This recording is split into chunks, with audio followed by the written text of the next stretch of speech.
Hey, what's up, Kanyo kids? This is a COVID-19 travel update for the Philippines.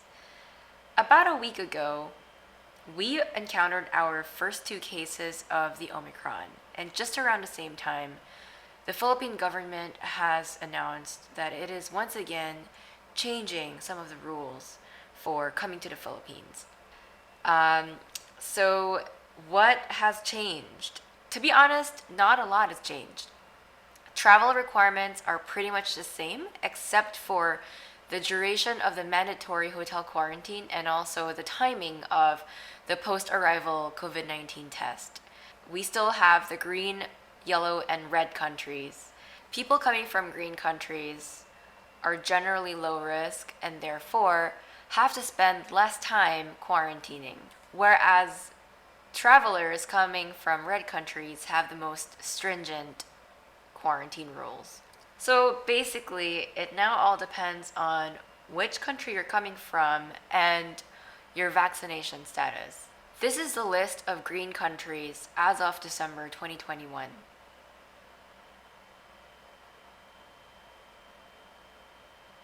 As for the red countries, we have quite a list.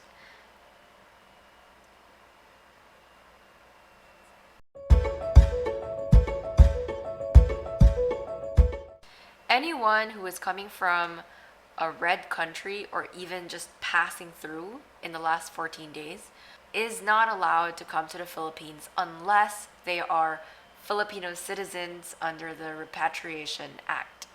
Meaning these are Filipino citizens that the government is actually helping to get back into the Philippines and reuniting with their families. But otherwise, foreign nationals, even tourists, are welcome as long as they are coming from a green or a yellow country.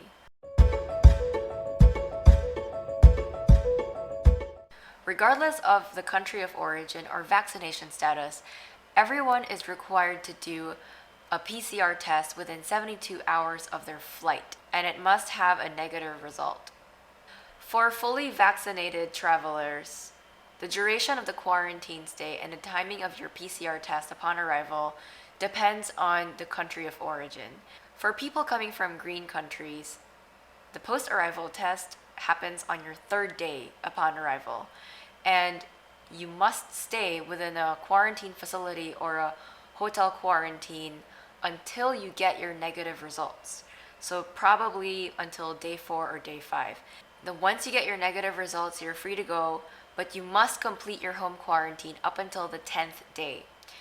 For fully vaccinated travelers coming from yellow countries, the post-arrival test is on day 5, which means you need to stay at a quarantine facility up until your day 6 or day 7.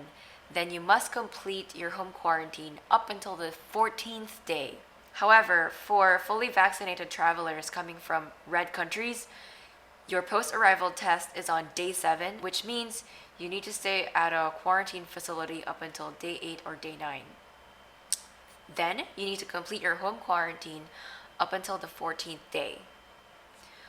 For partially vaccinated or non-vaccinated travelers, once again, everyone is required to present a negative PCR test done within 72 hours prior to your departure date. Regardless of the country of origin, as long as you're not fully vaccinated, your post-arrival test is on day 7. However, if you are coming from a green or yellow country, you're free to go as soon as you get your negative result, which is most likely on day 8 or day 9. But if you're coming from a red country, you need to stay up until the 10th day. And regardless of where you're coming from, you must complete your home quarantine up until the 14th day. The COVID-19 test swab result usually comes out within 24 hours. If you do your swab in the morning, chances are the following day you can check out by noon. What about minors?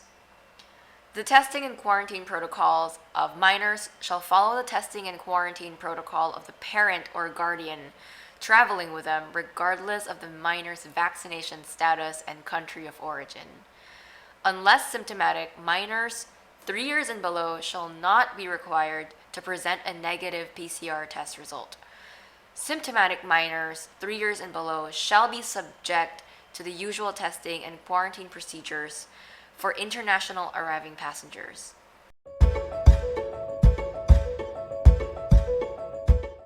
What about your hotel quarantine?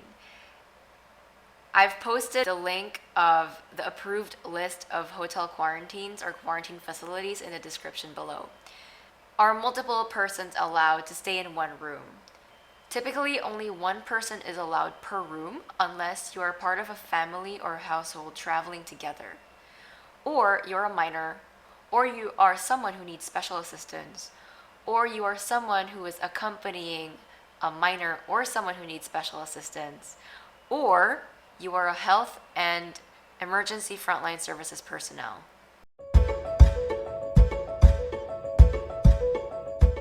For the required documents, it's pretty much the same as usual. You need your passport, you need a visa if applicable.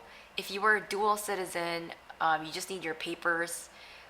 If you are a dependent of a Filipino citizen, you just need either your birth certificate if you're the child or a marriage certificate if you're the spouse. Apart from your identification, you also need to bring your proof of vaccination.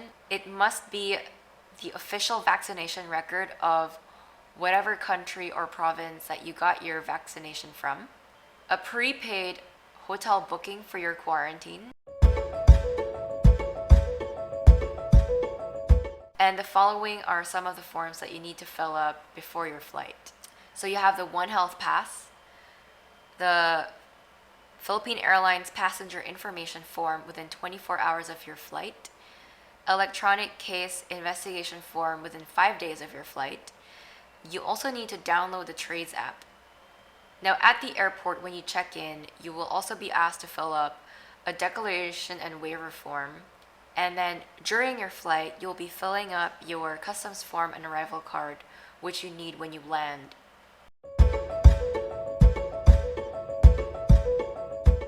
Now, what happens when you test positive during your post-arrival COVID-19 test? You will be transferred to a designated facility for further medical management. What if you develop COVID-19 symptoms before you even take your post-arrival test? So you have to inform your hotel as soon as you develop these symptoms. Then they will reach out to any Bureau of Quarantine officer to assist you. But if you test negative for your post-arrival test, then you're pretty much free to go. You can have your family or friends pick you up from the airport and bring you to complete your home quarantine. Anyway, I hope you guys found this helpful. Stay tuned for more COVID-19 updates. If you haven't yet, please subscribe. Thanks for watching.